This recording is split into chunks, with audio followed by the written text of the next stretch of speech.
بسم الله الرحمن الرحيم. السلام عليكم ورحمة الله وبركاته. إن الحمد لله نحمده ونستعينه ونستغفره ونعوذ بالله من شرور أنفسنا ومن سيئات أعمالنا. من يهده الله فلا مضل له ومن يضلله فلا هادي له. أشهد أن لا إله إلا الله وحده لا شريك له، وأشهد أن محمدا عبده ورسول لا نبي بعده. اللهم صل وسلم على نبينا محمد وعلى آل محمد كما صليت على إبراهيم وعلى آل إبراهيم إنك حميد مجيد، وبارك على محمد وعلى آل محمد كما باركت على إبراهيم وعلى آل إبراهيم إنك حميد مجيد. أعوذ بالله من الشيطان الرجيم.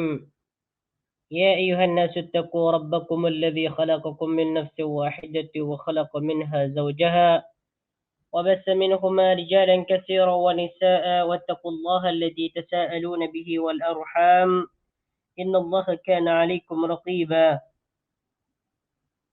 اللهم لا سهل إلا ما جعلته سهلا وأنت تجعل الحزن إذا شئت سهلا. رب اشرح لي صدري ويسر لي أمري واحلل عقدة من لساني يفقه قولي.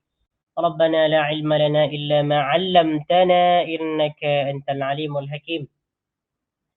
Ikhwani wa akhwati fillah, azani Allah wa iyyakum. Jamaah yayasan taklim yang dimuliakan oleh Allah Subhanahu wa taala dimanapun Anda berada. Kita bersyukur kepada Allah Subhanahu wa taala dengan sebuah kalimat yang sangat agung, yaitu kalimat yang mentiadakan puji yang baik kecuali bagi Allah Subhanahu wa taala, yaitu alhamdulillahi rabbil alamin. InsyaAllah ta'ala kita akan sambung pelajaran kita pada kali ini, iaitu tentang menghidupkan sunnah-sunnah yang ditinggalkan.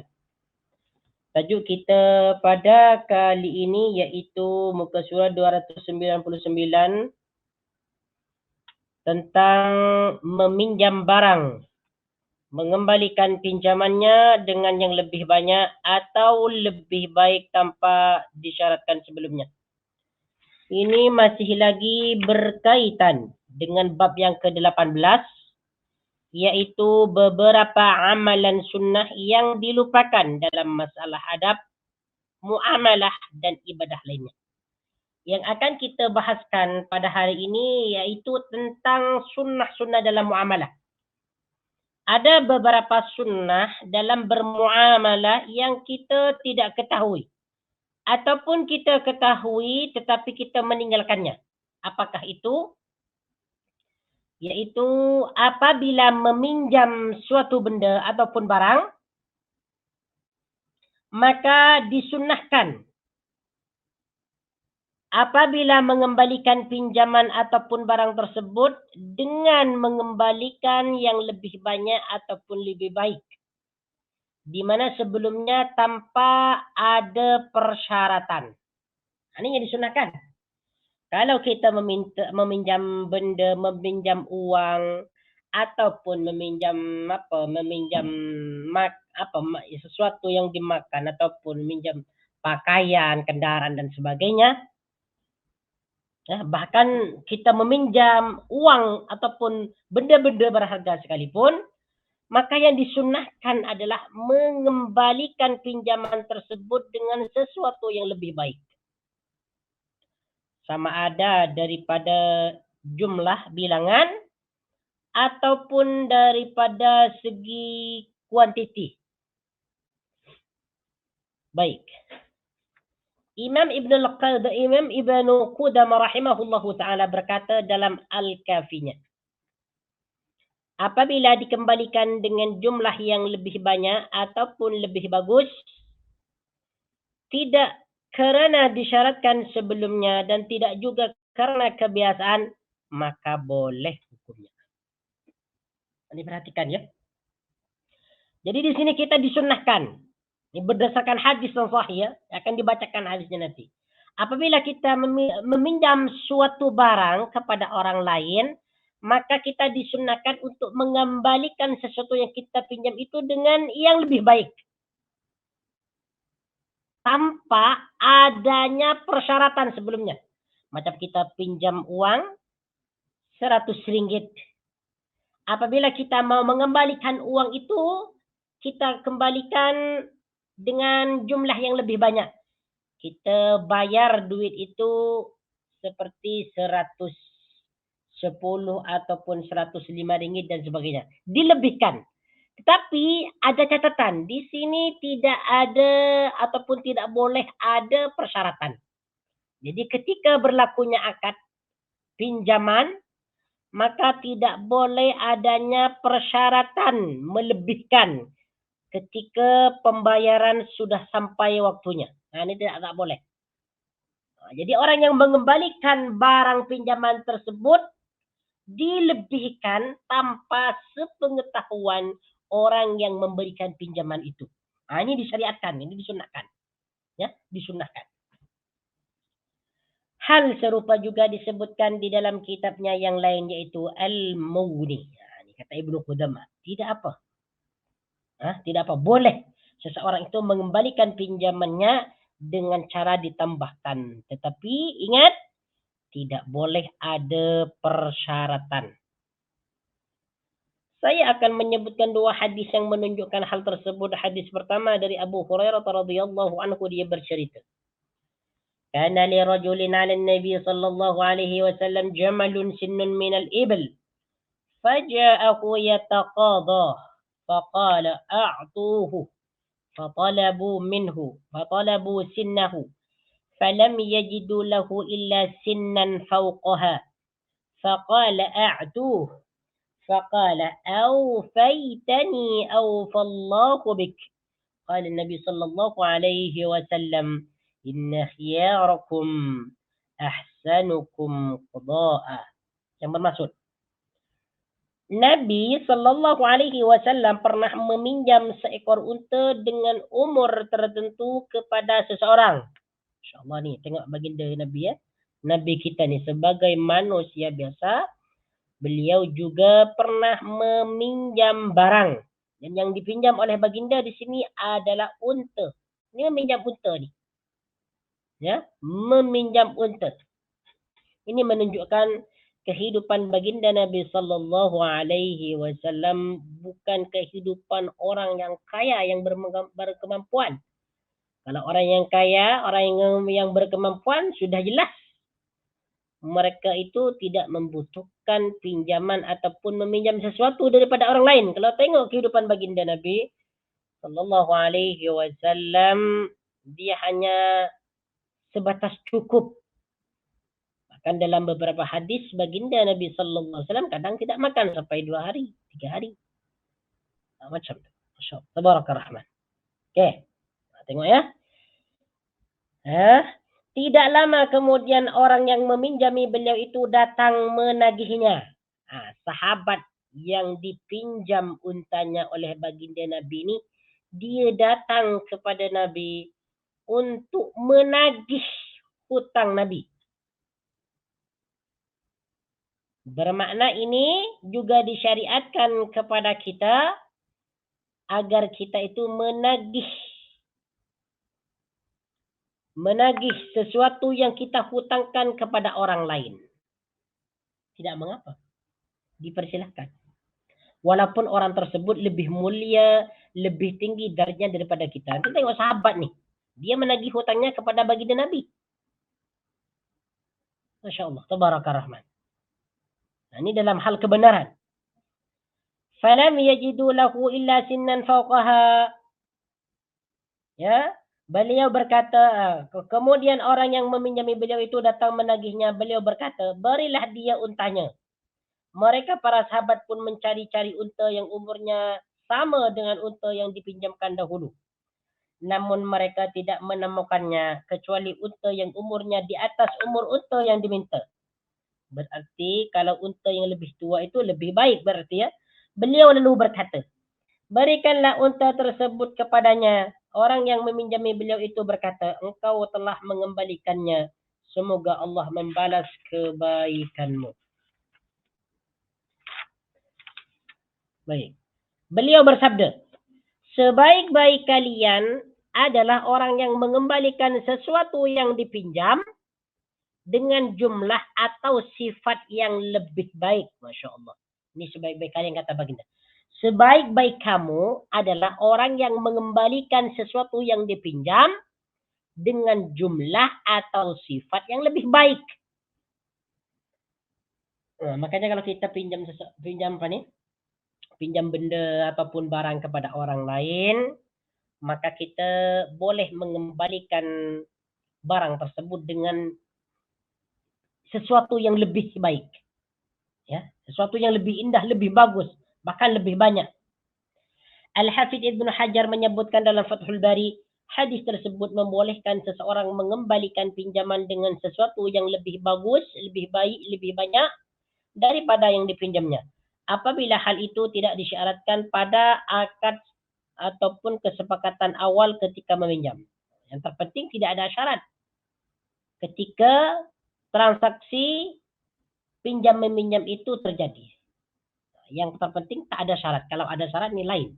Kalau ada syarat maka haram, tak boleh. Ini termasuk riba.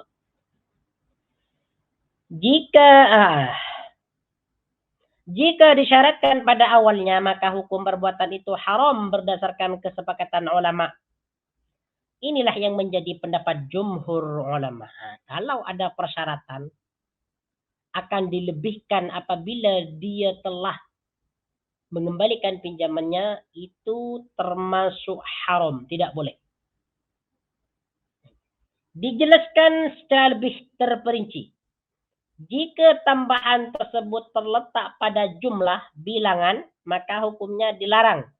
Namun jika tambahan itu terletak pada kualiti atau sifatnya, maka hukumnya boleh. Sebagian ulama, mereka lebih memperincikan.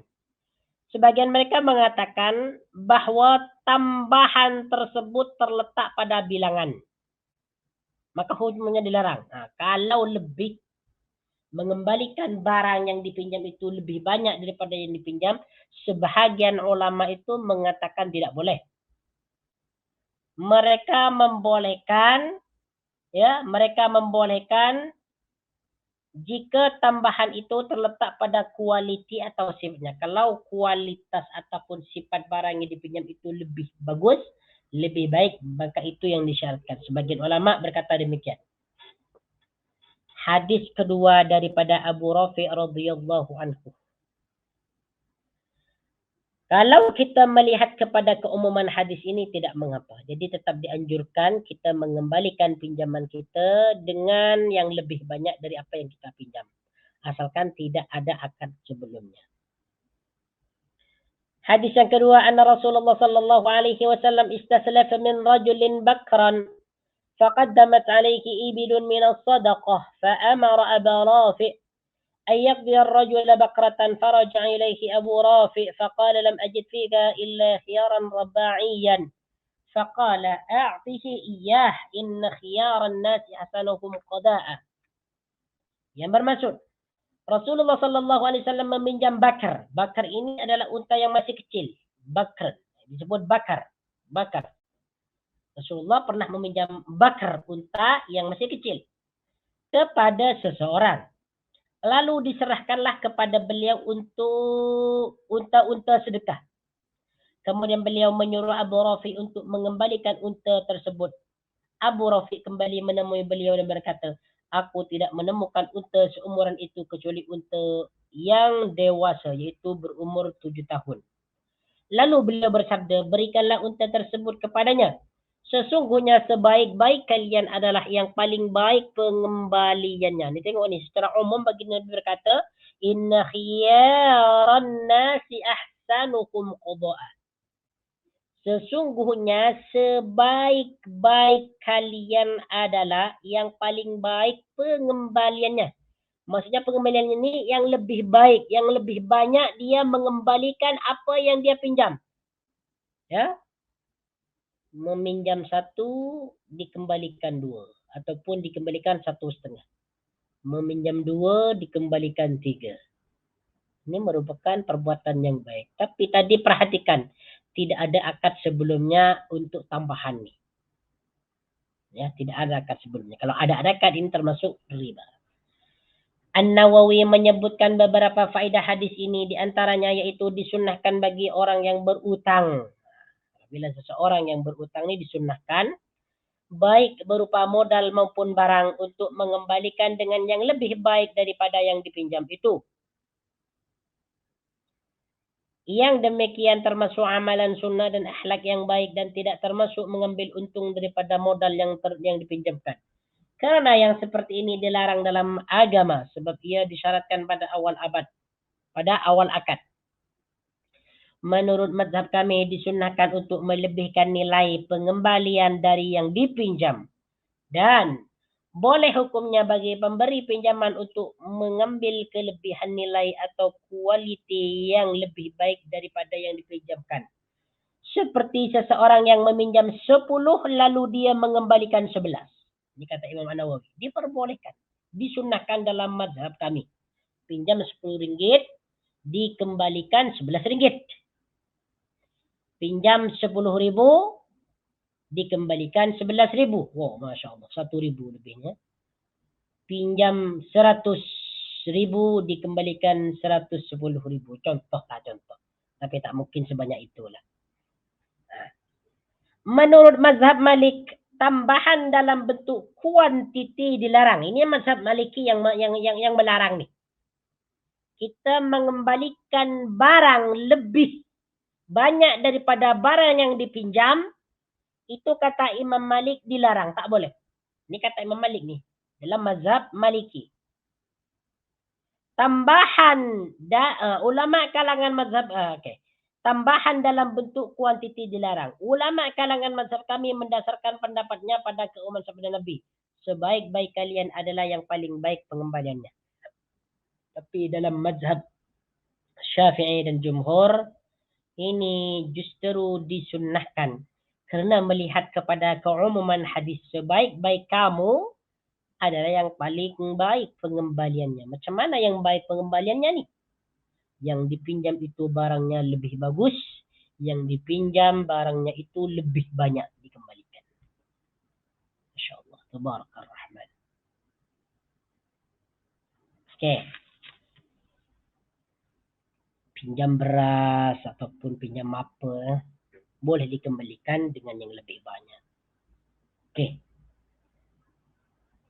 Sekarang berikutnya. Yang disunnahkan lagi, tadi itu bagian hijj ya. Bagian yang ke-8 ke yang ke-9.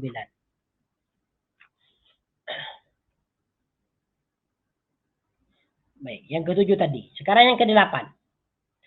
Nabi tidak melepaskan tangan seseorang ketika berjabat tangan sampai yang dijabati melepaskan tangannya. Di antara sunnah yang dianjurkan adalah tidak melepaskan tangan seseorang ketika berjabatan tangan sampai orang yang dijabati tangan itu melepaskan sendiri tangannya. Ini disunnahkan juga. At-Tirmidzi meriwayatkan hadis yang berkenaan dengan hal tersebut dan berkata, hadis itu hasan gharib. Ibnu Majah Al-Baghawi dalam syarh sunannya, Ibnu Hibban dan yang lainnya, yakni daripada Anas radhiyallahu anhu, dia berkata, kana idza safaha rajulan lam yatruk yadahu hatta yakuna huwa tarika li yadi Rasulillah sallallahu alaihi wasallam. Yang bermaksud, jika Nabi sallallahu alaihi wasallam bersalaman, berjabat tangan dengan seseorang, beliau tidak akan melepaskan tangannya sampai orang itu melepaskan tangan beliau. Ini termasuk daripada sunnah. Kalau kita nak ikutkan hadis inilah, kalau kita nak amalkanlah. Hadis ini disahihkan oleh Syekh Al-Albani dalam silsilatus sahihahnya dengan tajuk petunjuk Nabi sallallahu alaihi wasallam dalam berjabat tangan. Boleh. Jadi kalau kita terjumpa dengan kawan kita, saudara kita, kalau kita nak jabat tangan, selepas jabat tangan itu jangan terus lepaskan. Tangan itu jangan dilepaskan dulu sehingga orang yang kita jabati tangan tu dia melepaskan sendiri tangannya. Ini kalau boleh lah. Kalau boleh. Kalau tak boleh tak apa. Kita mengikut kebiasaan je. Kalau kita mengikut kebiasaan, selepas berjabat tangan, kita terus ambil lagi tangan kita. Kita terus lepaskan.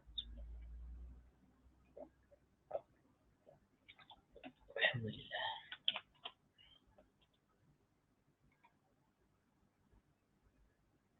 Baik. Kemudian yang ke-9. Masih lagi berkaitan dengan amalan-amalan yang dilupakan. Sunnah-sunnah dalam amalan yang dilupakan. Memakai selipar memulai daripada yang kanan dan melepaskannya daripada sebelah kiri. Ini memakai sandal ataupun selipar dimulakan daripada sebelah kanan dan dilepaskannya daripada sebelah kiri. Ini termasuk sunnah. Ini diingat. Ini seakan-akan perbuatan yang sepele. Macam kecil. Tetapi dia berpahala. Mungkin sahaja pahala inilah yang akan menaikkan darjat kita nanti di yaumil qiyamah. Jadi walaupun kita seakan-akan hati kita ini memandang bahawa perbuatan memakai selipar daripada sebelah kanan dan melepaskan selipar daripada sebelah kiri seakan-akan itu kecil, maka jangan sampai diremehkan. Jangan sampai dikecilkan. Itu adalah sunnah Rasulullah sallallahu alaihi wasallam. Baik. Hadis daripada Abu Hurairah radhiyallahu anhu, dia berkata Rasulullah sallallahu alaihi wasallam bersabda, "Idzan ta'ala ahadukum falyabda' bil yamin wa idza naza'a falyabda' bis shimal litakunil yumna awwaluhuma tan'al wa akhiruhuma tunza." Bermaksud, apabila di antara kamu hendak memakai sandal ataupun selipar, mulailah daripada yang kanan. Jadi kata Nabi, kalau kita nak pakai selipar, mulakan daripada yang kanan. Karena sesuatu yang kanan itu adalah merupakan sesuatu yang lebih disukai, lebih mulia, lebih agung. Kita bandingkan. Kalau kita compare antara tangan yang kanan dengan yang kiri, manakah yang akan kita pilih? Kalau kita disuruh memilih, pasti kita akan memilih tangan yang kanan.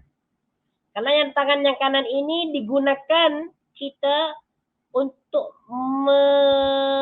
melakukan sesuatu yang baik. Seperti untuk makan dengan tangan yang kanan, mengambil Quran dengan tangan yang kanan, mengambil sesuatu dengan tangan yang kanan. Kalau kita tengok tangan yang kiri ini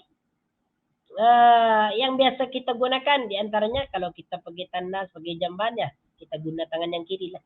Mesti kita akan memilih tangan yang kanan, sebab yang kanan itu adalah lebih baik insyaAllah. Sedangkan jika hendak melepaskannya, kalau kita mau menanggalkan ataupun melepaskan sandal itu, mulailah dari yang kiri. Hendaklah selipar yang kanan menjadi yang pertama kali dipakai dan terakhir kali dilepaskan. InsyaAllah. Tabarakallah Rahman. Al-Khattabi menyebutkan dalam Ma'alimus Sunannya, bila sudah dimaklumi bahawa tujuan daripada memakai sepatu adalah menjaga dan merawat kaki, maka lebih dimaklumi lagi bahawa memakainya dari yang kanan terlebih dahulu menambah penghormatan terhadapnya. Demikianlah juga dengan melepaskannya dari sebelah kiri terlebih dahulu. Dan sesungguhnya Nabi ketika bersuci memulai dari yang kanan baru kemudian yang kiri. Kita tengok kita ni, perhatikan yang masuk office. Ya, masuk office ke ataupun kita mau pergi mana-mana tempat, nak pergi masjid, pergi sekolah, pergi office, kalau kita nak pakai kasut ataupun selipar, ingat yang disunnahkan adalah memulakan daripada yang kanan. Kalau kita buat sunnah ni, amalkan sunnah ni, kita akan mendapatkan pahala. Tak ada yang sulit, tak ada yang susah, semuanya senang. Bahkan kita memakai selipar daripada ataupun memulakan daripada yang kanan itu lebih senang lagi daripada memulakan daripada anggota yang kiri. Baik. Hal itu mengisyaratkan pada hadis yang diriwayatkan oleh Al-Bukhari dan Muslim daripada Aisyah. Kana Rasulullah sallallahu alaihi wasallam yu'jibuhu at-tayammun fi tana'uluhi wa tarajjulihi wa tuhurihi wa fi sya'nihi kullih. Rasulullah sallallahu alaihi wasallam sangat menyukai memulai dari yang kanan. Baginda Nabi ni. Memulai daripada yang kanan. Sama ada dalam memakai selipar ataupun menyikat rambut, bersuci, dan dalam segala hal. Dalam segala hal, baginda Nabi SAW memulakan daripada sesuatu yang kanan dulu. Mengambil, pergi, dimulakan daripada yang kanan. Faedah. Tak perlu faedah ni. Tak perlu baca. Kita terus pada muka surat 305. Kadang-kadang berjalan tanpa alas kaki. Ini yang ke-10. Yang ke-9. Kadang-kadang berjalan tanpa alas kaki. Ini kalau kita nak ikutkan buku ni disunahkanlah. Tapi tak selalunya. Terkadang ya. Terkadang seseorang itu berjalan tanpa menggunakan selipar ataupun alas kaki.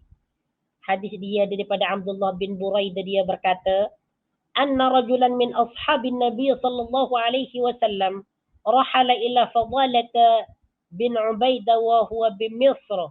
فقدم عليه فقال أما إني لم آتيك زائرا ولكني سمعت أنا وأنت حديثا من رسول الله صلى الله عليه وسلم رجوت أن يكون عندك منه علم قال وما هو قال كذا وكذا قال فما لي أراك شعثا وأنت أمير الأرض قال إن رسول الله صلى الله عليه وسلم كان ينهانا عن كثير من الإرفاه قال فما لي لا أرى عليك حذاء قال كان النبي صلى الله عليه وسلم يأمرنا أن نحتفي أحيانا.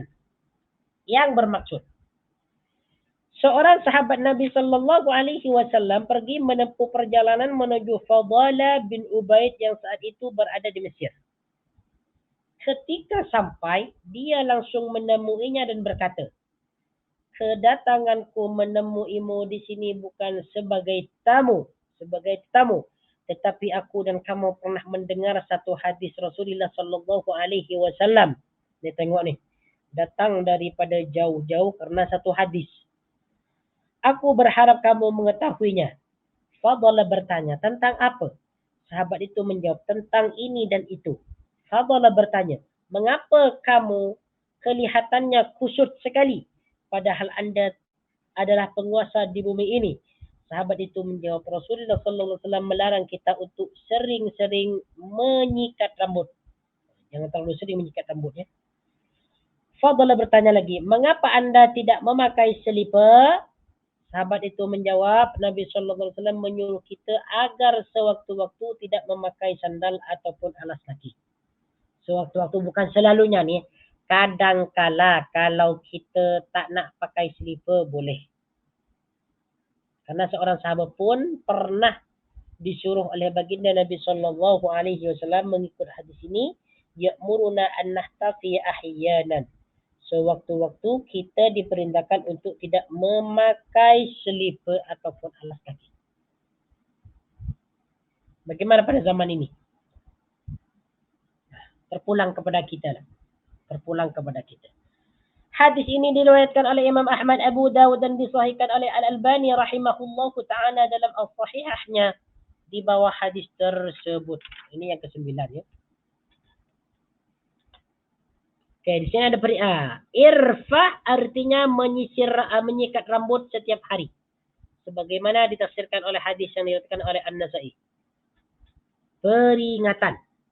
Daripada Jabir radhiyallahu anhu, dia pernah mendengar Nabi sallallahu alaihi wasallam bersabda pada suatu peperangan yang beliau ikuti, "Istakthiru minan ni'al fa inna ar-rajula la yazalu rakiban man ta'al."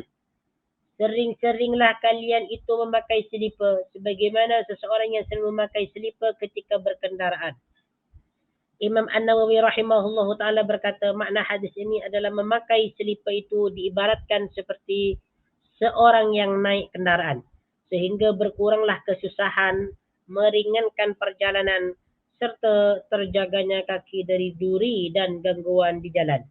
Hadis ini juga mensunnahkan seseorang untuk selalu memakai selipar ketika bepergian atau alas kaki yang lainnya yang diperlukan oleh yang bepergian. Yang ke-10, melarang anak-anak keluar rumah ketika menjelang malam dan menutup semua bejana, iaitu bekas air pada malam hari. Ini tengok ni. Melarang kanak-kanak keluar rumah ketika menjelang malam. maghrib. Kalau matahari sudah terbit, maka anak-anak kita sebaiknya jangan sampai keluar rumah apabila matahari sudah tenggelam. Dan menutup semua bekas-bekas air. Bekas-bekas yang ada air, ini disuruh ditutup apabila sudah datang malam. Kenapa? Supaya aman daripada syaitan. Mari kita tengok hadis yang diriwayatkan oleh Jabir bin Abdullah. Daripada Jabir bin Abdullah berkata Rasulullah sallallahu alaihi wasallam, "Idza juniha al-lailu aw amsaytum fakuffu sibyanakum." Yang bermaksud jika malam sudah menjelang, malam ini sudah datang, matahari sudah tenggelam atau petang, tahanlah anak-anak kalian daripada keluar rumah pada saat itu. Ini tengok ni. Fakuffu sibyanakum. Jadi kalau matahari itu sudah tenggelam, menjelang malam, maka baginda Nabi menyuruh kepada kita agar menahan anak kita supaya anak-anak kita ini tidak keluar rumah. Ini yang sunnah. Jangan justru mereka dibiarkan berada di luar rumah. Ini kalau kita nak ikutkan petunjuk baginda Nabi sallallahu alaihi wasallam. Wa khairal haji haji Muhammad. Sebaik petunjuk adalah petunjuk baginda Nabi sallallahu alaihi wasallam. Kenapa demikian? Ada alasan tertentu. Fa inna syaitana yantashiru hina idin. Karena syaitan tengah berkeliaran, tengah keluar pada waktu itu. Menjelang maghrib ni, matahari sudah tenggelam ni, ataupun petang, syaitan ini sudah tersebar. Ya, sudah tersebar untuk menjerumuskan manusia kepada kesesatan. Karena pada waktu malam itu manusia banyak yang berbuat jahat. Ada yang melakukan zina, mencuri, membunuh di waktu malam. Makanya anak-anak kita ni disuruh jangan keluar rumah. فَإِذَا ذَهَبَ سَاعَةٌ مِنَ اللَّيْلِ فَخُلُّوهُمْ وَأَوْلِقُوا الْأَبْوَابَ وَاذْكُرُوا اسْمَ اللَّهِ عَلَيْهِ وَاذْكُرُوا اسْمَ اللَّهِ فَإِنَّ الشَّيْطَانَ لَا يَفْتَحُ بَابًا مُغْلَقًا. Bermaksud, apabila beberapa waktu telah berlalu, biarkan mereka. Dan tutuplah pintu-pintu dengan mengucapkan bismillah. Pintu tu disuruh tutup. Kalau sudah menjelang malam, matahari sudah tenggelam, pintu ditutup, jangan sampai terbuka. Kenapa demikian? Karena syaitan tidak akan membuka pintu yang tertutup. Nah, kalau pintu itu sudah tertutup, syaitan tidak akan masuk ke rumah itu. Maknanya rumah yang terbuka ketika itu, syaitan akan masuk dengan senang. Tetapi apabila pintu itu ditutup, dengan membaca bismillahirrahmanirrahim ataupun bismillah, maka syaitan tidak berani untuk memasukinya dan tidak dapat memasukinya. Juga ikatlah bekas-bekas penyimpanan air kalian dengan membaca bismillah. Ya, wa auqu kirabakum wa dhkuru ismallah wa khammiru aniyatakum wa dhkuru ismallah walau an ta'rudu 'alaiha syai'an. Ikat ikat kantong-kantong ataupun tempat-tempat penyimpanan air kalian dengan membaca basmalah, dan tutuplah bejana-bejana kalian dengan apapun sahaja. Disuruh tutup nih. Bekas-bekas yang terisi air disuruh tutup. Ya, disuruh tutup. Dalam suatu riwayat, فَإِنْ لَمْ يَجِدْ أَحَدُكُمْ إِلَّا أَنْ يَعْرُضَ عَلَى إِنَائِهِ عُودًا وَيَذْكُرَ اسْمَ اللَّهِ فَلْيَفْعَلْ. Jika kalian tidak mendapatkan sesuatu untuk menutupi bejana ataupun bekas kalian, kecuali dengan kayu sahaja, lalu membaca bismillah, maka lakukanlah. Hadis ini ditekan oleh Al-Bukhari, Muslim, Abu Daud dengan redaksi waqfitu sibyanakum. Cegahlah anak-anak kalian agar tidak keluar rumah. At-Tirmidzi dan Ibnu Majah. Namun tidak ada hadis yang menguatkan riwayat keduanya, yaitu At-Tirmidzi dan Ibnu Majah. Baik. Hadis lainnya dalam riwayat Imam Muslim, muka surat 308. Dalam riwayat Imam Muslim disebutkan bahwasanya Rasulullah sallallahu alaihi wasallam bersabda, "Ghattul ina'a wa awqus siqa, fa inna fis sanati lailatan yanzilu fiha waba, la yamurru bi ina'in laysa 'alayhi ghita' aw siqa'in laysa 'alayhi wika' illa nazala fihi min dhalikal waba." Yang bermaksud, tutuplah semua bekas ataupun bejana dan ikatlah bekas-bekas penyimpanan air, kerana sesungguhnya dalam setahun terdapat satu malam yang saat itu diturunkan wabak penyakit ke dalam bejana. Tidaklah wabak itu mengenai bejana yang tidak ditutupi atau di tempat-tempat penyimpanan air yang tidak diikat, melainkan wabak penyakit akan masuk ke dalamnya. Perhatikan ya, dalam setahun Allah Subhanahu wa taala akan menurunkan wabak ke dalam bekas-bekas, ke dalam bejana-bejana. Makanya kita itu diperintahkan oleh baginda Nabi sallallahu alaihi wasallam sentiasa setiap malam itu kita diperintahkan untuk menutup bekas-bekas ataupun bejana-bejana yang berisi air. Kenapa? Karena apabila ia bertepatan dengan turunnya wabak daripada langit, maka wabak itu akan mengenai bekas tersebut. Dan apabila mengenai bekas tersebut, air itu diminum oleh kita, maka kita akan mendapatkan penyakit. Akan terkena daripada wabak itu. Wal'iyadu billahi ta'ala. Makanya ini penting bagi kita nih, untuk menjaga diri kita, menjaga kesehatan kita, menjaga tubuh kita. Kita tidak hanya menjaga badan kita saja, tetapi juga menjaga benda-benda yang ada di sekitar kita agar tidak terkena kotoran ataupun gangguan-gangguan syaitan. Macam tadi. Macam tadi. Takut di malam itu Allah Subhanahu wa taala menurunkan wabak. Kalau wabak yang diturunkan itu mengenai bekas makanan minuman kita yang di dalamnya ada air, lalu kita minum, tentulah penyakit itu akan mengenai kita. Wabak itu akan mengenai kita. Kita sentiasa berdoa kepada Allah Azza wa Jalla. Ibn Al-Qayyim menyebutkan apa yang diungkapkan oleh Nabi sallallahu alaihi wasallam belum ditemukan oleh ilmu-ilmu kedokteran dan pengetahuan para dokter. Hanya dokter-dokter dan orang yang tertentu saja yang mengetahuinya dengan cara melakukan eksperimen, penelitian tentang hal tersebut. Dalam hadis lain juga disebutkan riwayat Imam Muslim, buku surat 309 ya. Buku kita buku surat 309. Dalam riwayat Muslim diterangkan, la tursilu fawashiyakum wa sibyanakum idza ghabatis syamsu hatta tadhhaba fahmatul 'isha fa inna syayatin tab'asu idza ghabatis syamsu hatta tadhhaba fahmatul 'isha. Anda tengok ni lebih spesifik.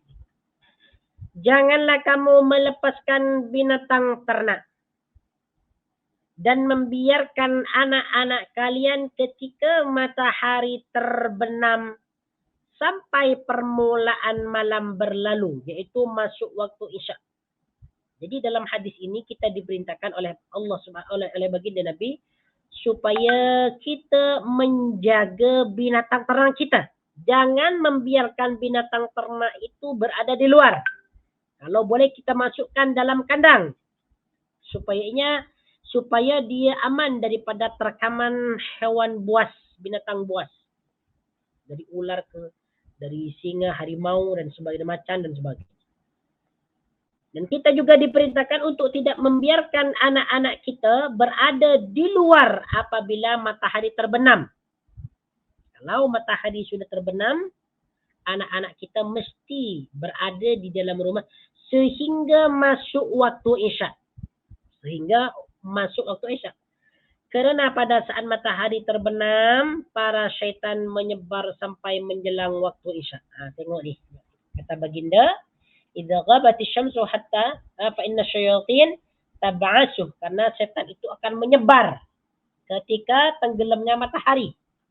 Sehingga datangnya waktu Isya. Nah, kalau sudah Isya, kalau nak keluar silahkan, diperbolehkan. An-Nawawi berkata, hadis ini mengajarkan berbagai kebaikan dan adab untuk meraih kebahagiaan di dunia dan akhirat. Nabi Shallallahu Alaihi Wasallam memerintahkan umatnya untuk mengamalkannya, karena hal itu menjadi sebab selamatnya seseorang daripada gangguan setan. Dan Allah menjadikan sebab-sebab itu sebagai sarana keselamatan dari gangguan setan. Karenanya pula, setan tidak mampu membuka tutup bejana, melepaskan ikatan kantong penyimpanan air, membuka pintu, mengganggu anak-anak ataupun berbuat kejahatan lain. Jadi kalau kita nak lindungi anak-anak kita, jaga anak-anak kita daripada bahaya syaitan ni, apabila tergelamnya matahari, maka anak-anak kita itu kita letak di dalam rumah. Jangan sampai biarkan mereka berkeliaran di luar rumah. Baik. Sehingga mereka tidak takut pada hal-hal yang dikhawatirkan dalam agama. Ditambah lagi pada umumnya anak-anak belum memahami nama-nama Allah Azza wa Jalla yang boleh dijadikan sebagai benteng pertahanan menghadapi tipu daya syaitan. Maka dari itu manusia diperintahkan untuk mencegah anak-anak mereka keluar daripada rumah pada waktu-waktu di atas. Tidak lain kerana alasan tersebut. Dari penjelasan yang sudah dikemukakan di atas dapat disimpulkan hal-hal berikut. Yang pertama, mencegah anak-anak keluar daripada rumah ketika matahari terbenam. Jadi jangan boleh, cegah kalau boleh cegah. Yang kedua, menutup pintu-pintu serta mengiringinya dengan membaca basmalah. Kalau kita tutup pintu itu dengan membaca bismillah. Menutup kendi-kendi penyimpanan air. Wika artinya sesuatu yang diletakkan di atas kepala kendi untuk menyumpalnya, sebagaimana disebutkan dalam kamus Al-Mukhtarus Sihah, yang juga diiringi dengan membaca basmalah. Menutup bejana-bejana. Takhmir artinya menutup, sebagaimana disebutkan dalam kamus Al-Mukhtarus Sihah, halaman 189, yang diiringi pula dengan membaca basmalah. Menutup bejana, menutup pintu dengan membaca bismillah, supaya syaitan tidak dapat memasukinya. Apabila tidak ada penutup selain kayu, maka tutuplah bejana tersebut dengannya, yakni tepat di mulut bejana. Baik, sekarang yang ke-10. Membuka anggota badan agar terkena guyuran air hujan. Masya Allah, Tabarakalrahman. Apabila datang hujan, tengok yang disunahkan macam mana kalau datang hujan. Adakah dia hanya membaca doa saja apabila hujan lebat ataupun ada sunnah-sunnah yang lain? Nah, mari kita tengok.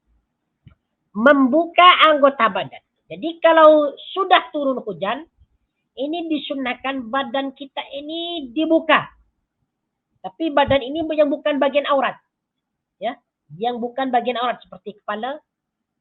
Kalau kita memakai songkok sedang hujan, maka buka songkok kita ni, kita hujankan. Bagi dia air hujan. Ini sunnah. Ataupun tangan kita, lengan kita, ini disunahkan. Nah, tengok ni. Hadis dia, Muslim berkata, Yahya bin Yahya menceritakan kepada kami, dia berkata bahawa Ja'far bin Sulaiman menceritakan kepada kami dari Sabit Al-Bunani, dari Anas, dia berkata, ini sama ada lelaki ataupun perempuan boleh. Tapi kalau perempuan, kalau perempuan lagi baik di tempat yang tidak nampak dengan orang lain, dengan orang asing. Kalau dengan mahram tidak mengapa. Tapi kalau dengan orang asing, dengan selain mahramnya, ini kalau boleh jangan. Jadi kalau dia nak mengambil air hujan tu, nak siramkan sedikit air hujan tu, nak usapkan, cari tempat yang tidak diketahui oleh orang-orang lain. Anas berkata, ini Anas bin Malik, pembantu baginda Nabi sallallahu alaihi wasallam. Bismillah.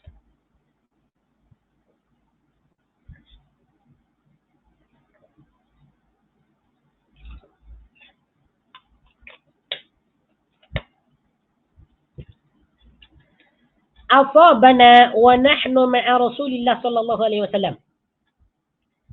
Matarud. Kata Anas, kami terkena hujan ataupun kehujanan ketika bersama Rasulullah sallallahu alaihi wasallam. Qala, فحصر رسول الله صلى الله عليه وسلم ثوبه حتى أصابه من المطر فقلنا يا رسول الله لما صنعت هذا قال لأنه حديث عهد بربه تعالى. Anas kata, kemudian beliau membuka bajunya tanpa ada aurat yang terlihat. Baju baginda Nabi ini dibuka, tapi bukan bukan membuka baju yang menutupi aurat, tak. Sekedar membuka baju je, bukan di bagian aurat. Kemudian macam dada ataupun leher ataupun kepala, lengan, kaki, sampai betis, sampai lutut, boleh. Sehingga badan beliau terkena air hujan. Badan beliau itu terkena air hujan. Lalu kami berkata, sahabat yang melihat baginda Nabi Sallallahu Alaihi Wasallam membuka badannya untuk dihujankan, ya, membuka badannya supaya dia terkena air hujan. Ini para sahabat ini bertanya kepada baginda, wahai Rasulullah Sallallahu Alaihi Wasallam, mengapa engkau melakukan ini? Wahai baginda, kenapa engkau ini membuka badanmu sehingga engkau mengenai hujan tersebut ke bagian badanmu? Ini apa alasannya? Kenapa engkau berbuat demikian? Kata baginda Nabi. Kata para sahabat. Beliau menjawab, ya, karena air hujan itu baru saja datang daripada sisi Allah Subhanahu wa Ta'ala. Ini baru mula-mula hujan, ya. Jadi jawaban Nabi, li'annahu hadisu ahdin bi Rabbih Ta'ala. Sebab air hujan itu baru saja turun ataupun datang daripada sisi Allah.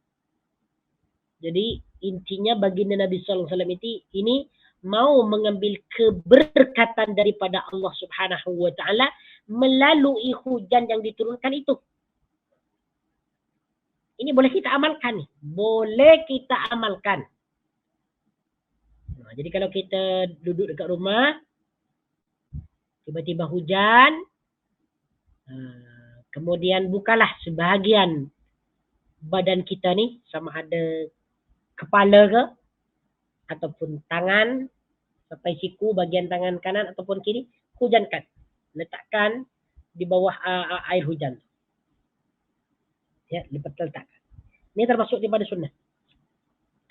Hadis ini diriwayatkan oleh Abu Dawud, Ahmad, An-Nasa'i dalam Al-Kubranya, Al-Bukhari dalam Adabul Mufrad, Ibnu Abi Asim dalam kitabnya As-Sunnah dan yang lainnya. An-Nawawi menyebutkan dalam syarahnya. Macam mana sekarang syarahan Imam Nawawi? Kata beliau, hadis ini merupakan dalil pendapat ulama mazhab kami yang menyatakan sunnahnya membuka sebahagian baju selain aurat agar terkena air hujan, yakni sejak saat air hujan pertama turun. Ya. Mereka pun menjadikan hadis tersebut sebagai dalil. Masya Allah. Tabarakallah. Ini banyak nih perkataan ulama nih ke bawahnya nih. Saya tak perlu baca, ya. Kita ringkaskannya. Kita habiskan sekarang nih. InsyaAllah nih habis-habis hari ini nih. Tinggal 2 tajuk lagi. Muka surat 313.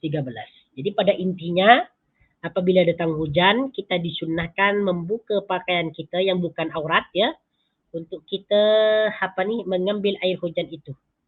Ya, mengambil maksudnya mengenakan tubuh kita itu kepada air hujan. Ini disunnahkan.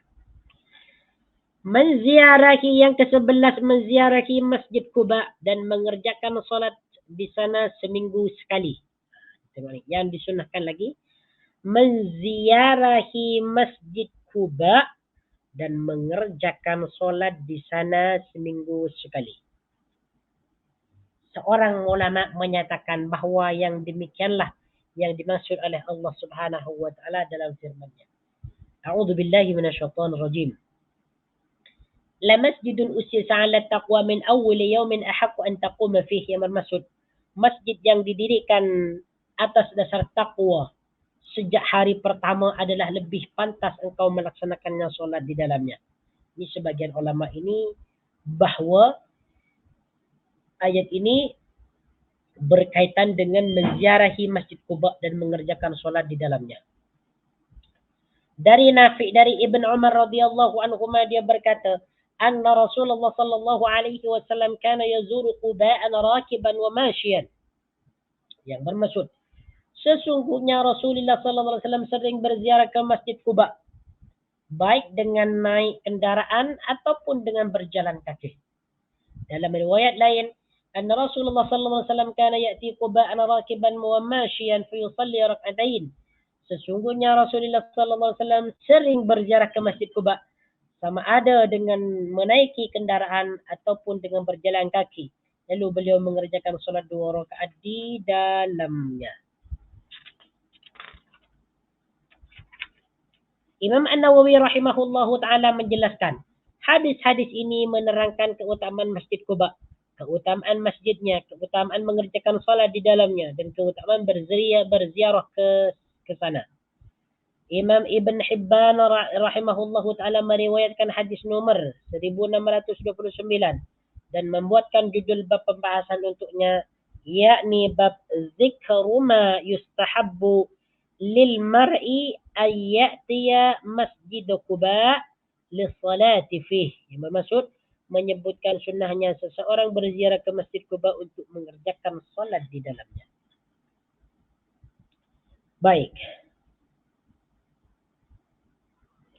Di antara hadis yang menerangkan tentang keutamaan mengerjakan solat di Masjid Quba. Pahala solat di Masjid Quba seperti mengerjakan umrah. Oh, Masya Allah, Tabarakar Rahman, ini berarti banyak pahalanya ya.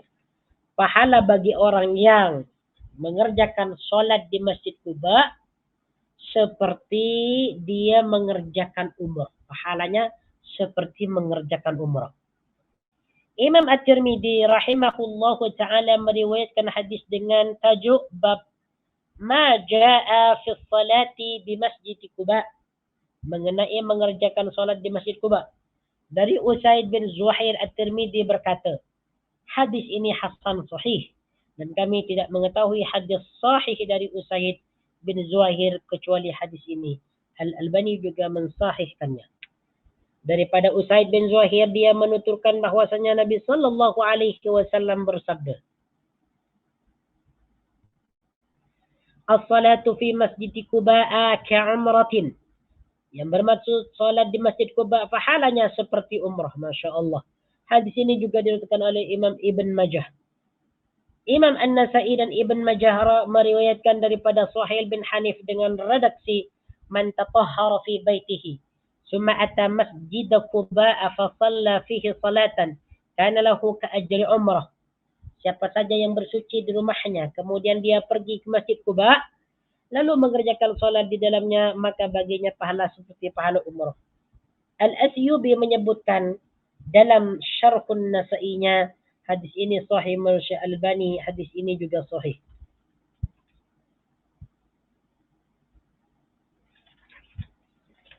Syekh Al-Asyubi juga menyebutkan dalam Syarhun Nasai, hadis ini menunjukkan walaupun berbeza jalan riwayatannya, sunnahnya mendatangi Masjid Quba dan mengerjakan solat 2 rakaat di dalamnya.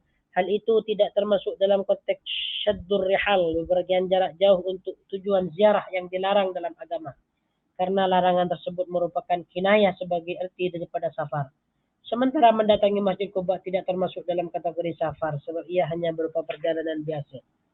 Al-Allama Ibn Bas dalam catatan-catatan kakinya terhadap kitab Fathul Bari menyebutkan jawaban terhadap masalah hadis Masjid Quba yaitu bahawa yang dimaksud dengan syaddur rihal dalam hadis-hadis yang melarangnya adalah kinayah sebagai kata kiasan daripada safar, bukan sebatas perjalanan biasa, sehingga tidak ada kerancuan mengenai Nabi sallallahu alaihi wasallam yang menaiki kendaraan ke Masjid Quba. Al-Asyubi menerangkan rahasia Rasulullah sallallahu alaihi wasallam yang mengkhususkan hari Sabtu untuk pergi ke Masjid Quba adalah dikarenakan sarana transportasi kaum Ansar lebih memungkinkan pada hari itu, sekaligus untuk melihat keadaan mereka, yakni keadaan siapa sahaja di antara jamaah kaum muslimin yang sering terlambat ke masjid untuk mengerjakan salat berjamaah bersama beliau. Al-Hafidh Ibnu Hajar Al-Asqalani menyampaikan hal yang senada dalam kitab Fathul Bari. Di antara ulama yang meriwayatkan hadis-hadis tersebut, ni tak perlu ini peringatan penting, ni yang terakhir sekali ya. sebelum kita tutup. Peringatan penting. Syekhul Islam Ibnu Taimiyah rahimahullahu taala berkata, oleh sebab-sebab itu para ulama salaf daripada Madinah dan wilayah lainnya tidak mensunnahkan sengaja pergi dan berziarah ke masjid-masjid ataupun tempat-tempat kunjungan lainnya yang ada di Madinah dan sekitarnya setelah Masjid Nabawi kecuali Masjid Quba. Sebab Nabi sallallahu alaihi wasallam tidak pernah berniat untuk mengunjungi suatu masjid melainkan Masjid Quba. Padahal di Madinah terdapat banyak sekali masjid. Bahkan setiap kabilah kaum Ansar mempunyai masjid tersendiri. Tetapi bukan berarti di masjid-masjid itu tidak ada keutamaan yang akan diperoleh. Hanya sahaja tentunya berbeza dengan Masjid Quba. Segala puji bagi Allah Rabb semesta alam. Salawat dan salam semoga terlimpah kepada Nabi kita Muhammad sallallahu alaihi wasallam, keluarga dan para sahabatnya semua. Dan alhamdulillah akhirnya kitab ini boleh kita habiskan ya, buku ini boleh kita habiskan. Itu menghidupkan sunnah-sunnah yang terlupakan ataupun ditinggalkan. Jadi bagi antum yang ingin membeli buku ni, silakan boleh pesan, boleh beli dalam Shopee. Kalau kalau nak baca lagi ya, menghidupkan sunnah-sunnah yang terlupakan. Ini oleh Haifa binti Abdullah Ar-Rashid. Semoga apa yang kita pelajari daripada buku-buku ini kita mendapatkan pahala daripada Allah Subhanahu wa taala. Semoga apa yang kita pelajari daripada buku-buku ini kita dapat mengamalkannya dalam kehidupan kita, dan semoga apa yang telah kita pelajari daripada buku ini kita dicatat sebagai pahala amalan soleh, dan semoga pahala yang kita usaha yang kita lakukan untuk memperbaiki kualiti amalan kita, semoga diberikan kemudahan oleh Allah Subhanahu wa taala untuk mengamalkannya. Kita berdoa kepada Allah Subhanahu wa taala semoga pelajaran-pelajaran yang kita petik, yang kita pelajari daripada buku ini, semoga kita diberikan kemudahan dalam mengamalkannya dalam kehidupan kita. Semoga kita nanti di yaumil qiyamah ditempatkan bersama baginda Nabi sallallahu alaihi wasallam dan juga bersama syuhada, para salihin, para sadiqin dan orang-orang soleh dan para awliya. Kita tutup apabila ada kesalahan dan kesilapan dari semua apa yang saya jelaskan mulai pertama kali saya mengajar tentang buku ini, mohon agar agar kalau ada kesalahan mohon dikoreksi dan ditegur, dan apa-apa yang datang daripada ana apabila ada kebenaran itu pada hakikatnya datang daripada Allah Subhanahu wa taala. Saya sebagai manusia biasa memohon ampun kepada Allah Subhanahu wa taala dengan astaghfirullahal azim. Semoga apa yang ana sampaikan ini bermanfaat, dan semoga kesalahan-kesalahan di dalam penyampaian buku ini, di dalam menjelaskan buku ini diampuni oleh Allah Subhanahu wa taala. Kita tutup dengan kafaratul majlis. Subhanakallahumma wa bihamdika asyhadu an la ilaha illa anta astaghfiruka wa atubu ilaik. Wa sallallahu ala sayyidina Muhammad wa ala alihi wa sahbihi wa baraka wa sallama tasliman katsira. Walhamdulillahi rabbil alamin. Aqulu lakum jazakumullahu khairan wa barakallahu fikum. Assalamualaikum warahmatullahi taala wabarakatuh.